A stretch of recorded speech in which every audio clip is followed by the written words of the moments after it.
Hello, and welcome to Music Stuff with Spock. Today we're going to look at what I call my musician bag of tricks.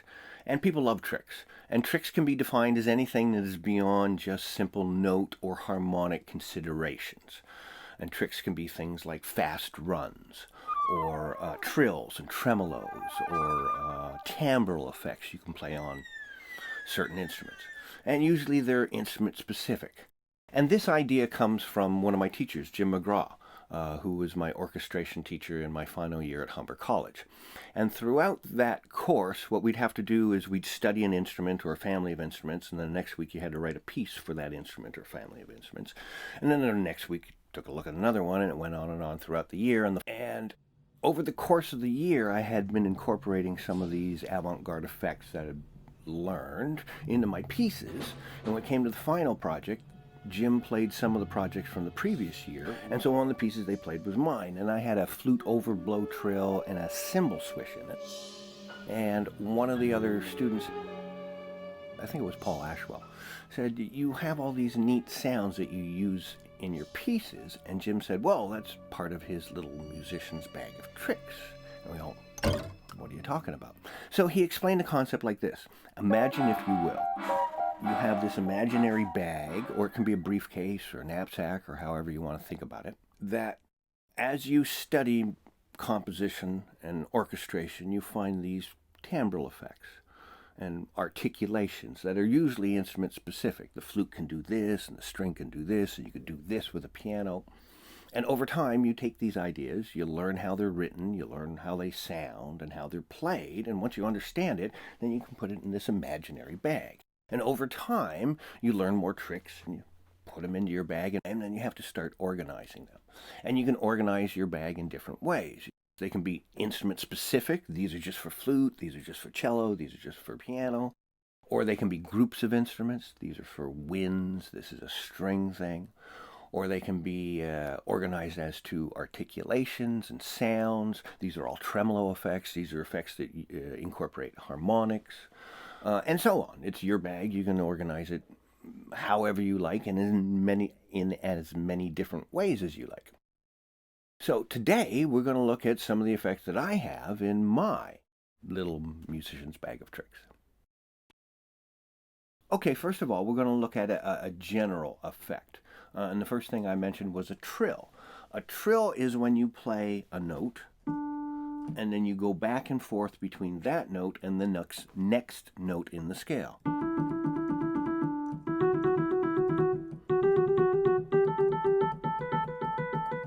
And most instruments can play this effect. Anything that involves a string or a keyboard or a woodwind instrument of some type can usually play most of the trills fairly easily.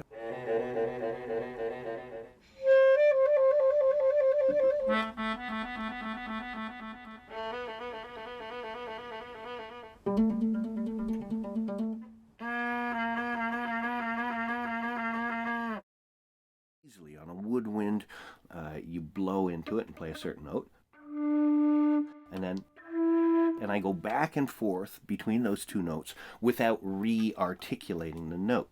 If I did, it would be, and a trill is like this. Notating trills can be done in a number of different ways. You can either use the letters TR above the note to be trilled, or you can use a wavy line that shows that the note goes up and then back and over in a repeated pattern. In most instances, it's better to use both, so the TR is placed above the note where the trill is supposed to start, and the wavy line is used to show how long the trill goes for.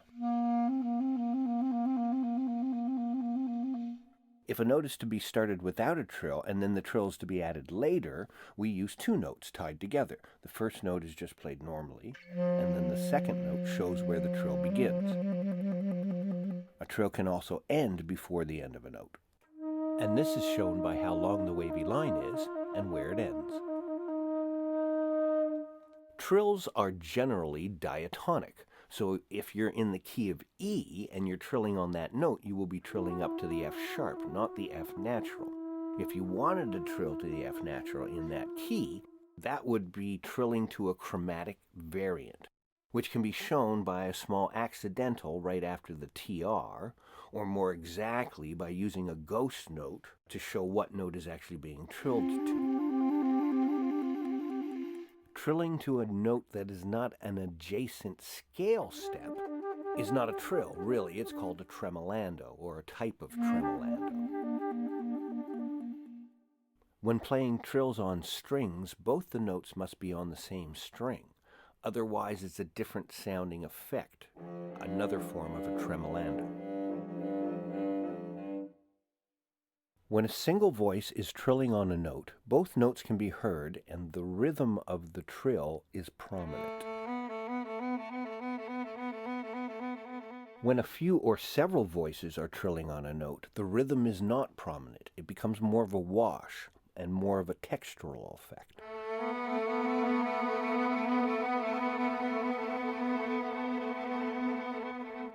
If a number of different types of instruments are trilling on the same note, that texture becomes richer.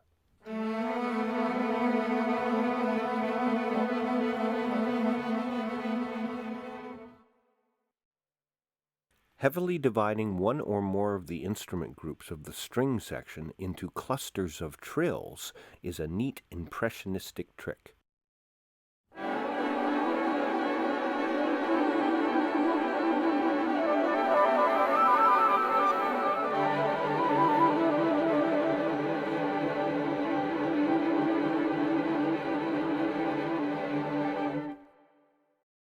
Trills on brass instruments are more difficult to produce. A player has to change the embouchure and lip from one partial to another partial in the harmonic overtone series, and the trills produced are generally less satisfying.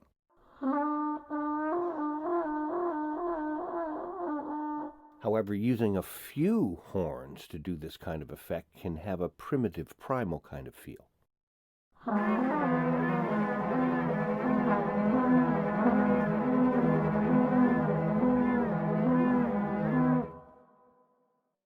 Most instruments can produce harmonics. On strings, they're fairly easy to play and they always sound neat. With respect to the violin family, they're done by touching the string at nodal points, the halfway point, the 1/3, quarter, 5th, 6th, 7th, and so on. And you mute the fundamental, which is that note, and the first harmonic is an octave up. And then we go up the harmonic overtone series.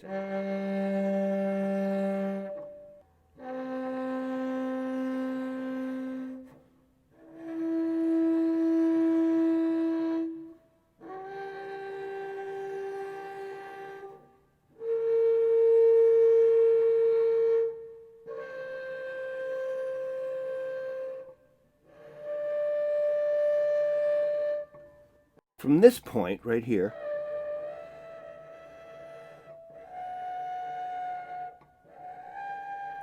once you get to that, I guess that'd be the 12th overtone. On the cello, it gets progressively more difficult to single out those harmonics.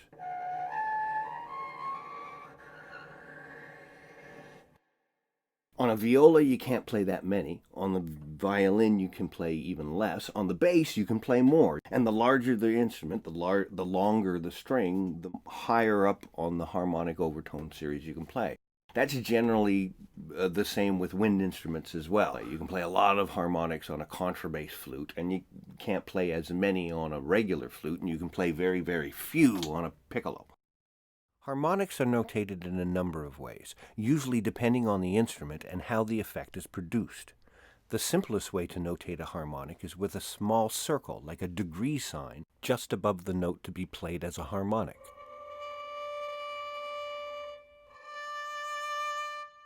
Harmonics can also be notated with diamond-shaped heads, frequently with the little degree sign above those notes as well.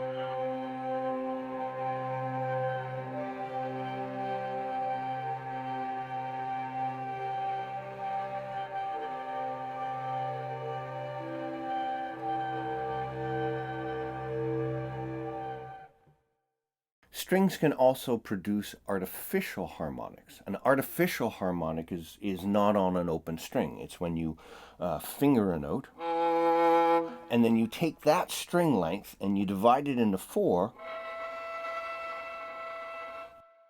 and you get a note which is up 2 octaves. You can also divide it into 3, and I can't do it, but a good string player can move that along and play melodies with harmonics. Artificial harmonics on stringed instruments are usually notated with a diamond-shaped note a fourth above the fundamental and a small degree sign above as well.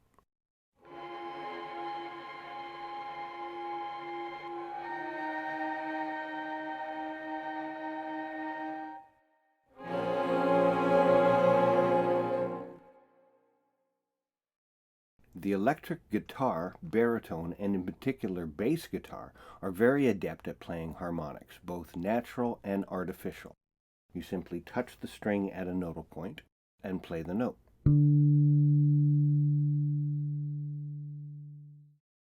For the bass guitar, you can play melodies as well as chords. Artificial harmonics can be produced in a few different ways. By fretting a note and dividing the remaining string length by the shape of the harmonic overtone series.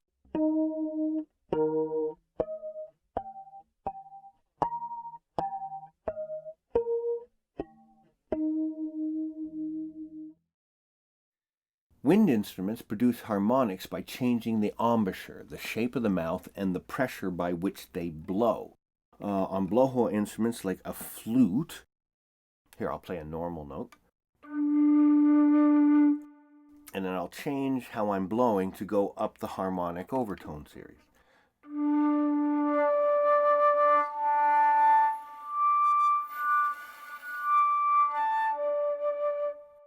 And you can use this effect in combination with trills for a whole bunch of different interesting effects.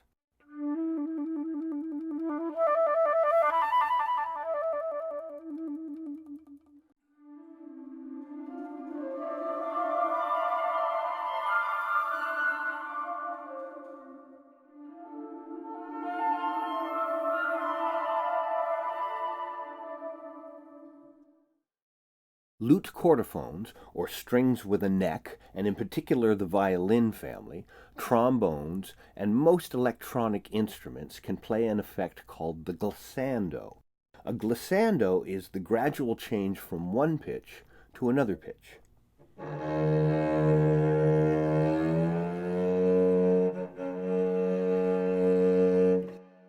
This is a neat effect for a section because when a number of instruments do the glissando, they're not exactly doing it at the same time. So you get some minor pitch differences, which makes it a very rich and interesting effect.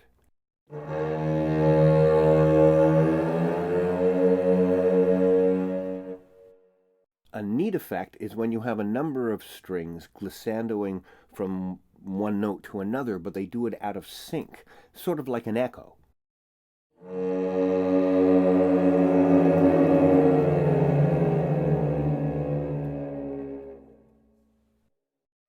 A glissando is notated with a thick line between the two notes. Sometimes the word glissando, or gliss or GL for short, is added above the line. Notes that glissando into a chord, or chords that glissando into other chords, are interesting 20th century effects as well.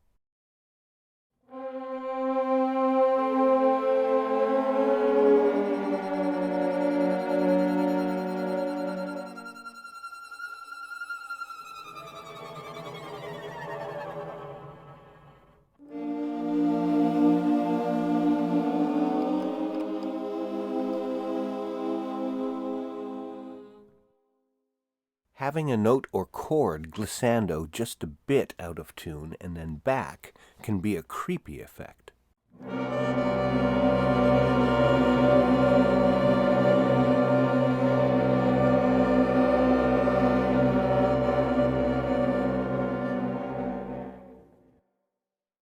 Another interesting effect for strings is the harmonics glissando, and they're easy to play.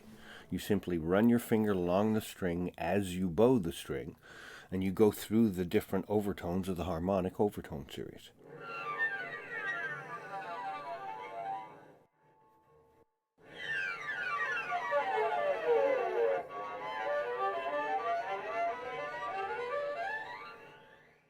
And it works with all the strings.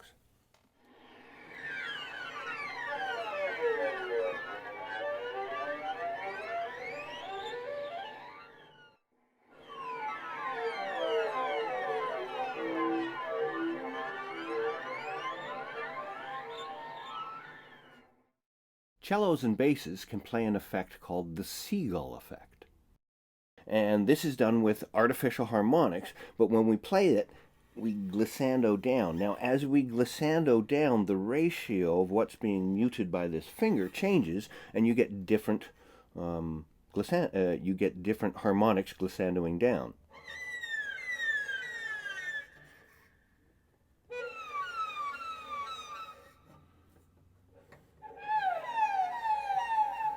And if you have a bunch of strings doing this together, then it sort of sounds like a flock of seagulls.